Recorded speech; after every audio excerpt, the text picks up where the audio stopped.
नागपुर में राजस्व मंत्री चंद्रशेखर बावनकुले ने मंत्रिमंडल बैठक के मुद्दों और न्यायाधीश पर हुए हमले को लेकर प्रतिक्रिया दी है। उन्होंने कहा कि राज्य सरकार किसानों को संपूर्ण नुकसान भरपाई देने के लिए प्रतिबद्ध है। वहीं न्यायाधीश भूषण गवई पर हमला बेहद निंदनीय है। उन्होंने विपक्ष से अपील की है कि ऐसे मामलों में राजनीति न करते हुए पुलिस की सहायता करें ताकि भविष्य में ऐसी घटना दोबारा ना हो। मंडळाच्या बैठकीमध्ये पहिला जलसंपदा आणि दुसरा कृषी विभागाची शेतकऱ्याची झालेली नुकसान भरपाई यावर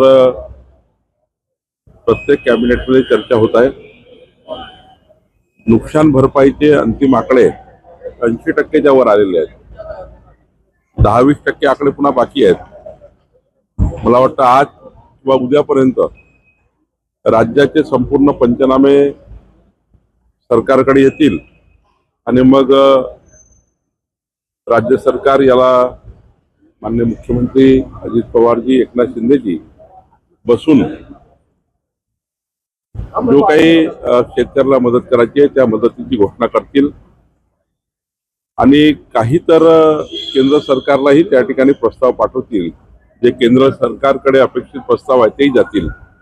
एकंदरीत ही बाब आपल्याला आवर्जून सांगेल की माननीय मुख्यमंत्री आमचं सरकार हे शेतकऱ्यांना पूर्ण नुकसान म्हणजे शेतकऱ्यांना मदत करण्याकरता पूर्ण त्या ठिकाणी ताकद देणार आहे। जे काही करावं लागेल ते करणार आहे।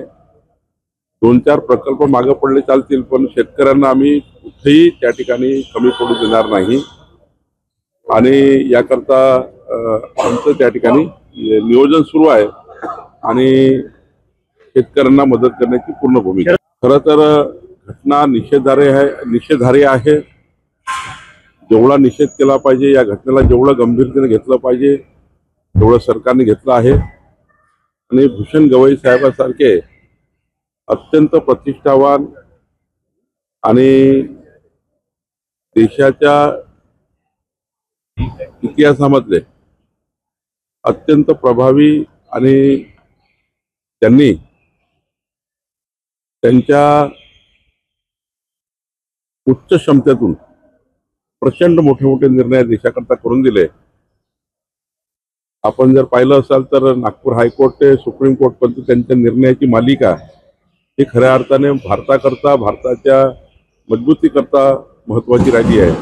अशा व्यक्तिमत्वाबद्दल असा त्या ठिकाणी कुणी त्या ठिकाणी भ्याड हल्ला करणे किंवा या पद्धतीचं गुन्हा करणे हे काही योग्य नाही। गंभीर आणि सरकारने घेतलेला आहे पण शरद पवार साहेबांना या ठिकाणी अशा घटनेवर आंदोलन करायचं का नाही करायचं हे ते प्रगल्भ नेते आहेत, त्यांनी ठरवायला पाहिजे। या घटना काही आंदोलनात्मक नसतात। आपण सर्वांनी मिळून असे गुन्हेगारांना चांगल्या पद्धतीने वचक झाला पाहिजे किंवा अशा गुन्हेगारांना सुटून याची काळजी घेतली पाहिजे। शरद पवार साहेबांना माझी विनंती आहे की अशा गुन्ह्यामध्ये अशा गुन्हे घडत असताना यावर आंदोलनाचं पवित्रा घेऊन यामध्ये काही त्या ठिकाणी मला वाटतं याच्यामध्ये उपयोग नाही। सर्वांनी मिळून अशा घटनेमध्ये आपण पोलिसांना मदत करणे किंवा सरकारला मदत करणे आणि असे गुन्हे पुन्हा होणार नाही याची काळजी घेणे हे या ठिकाणी महत्त्वाचे आहे।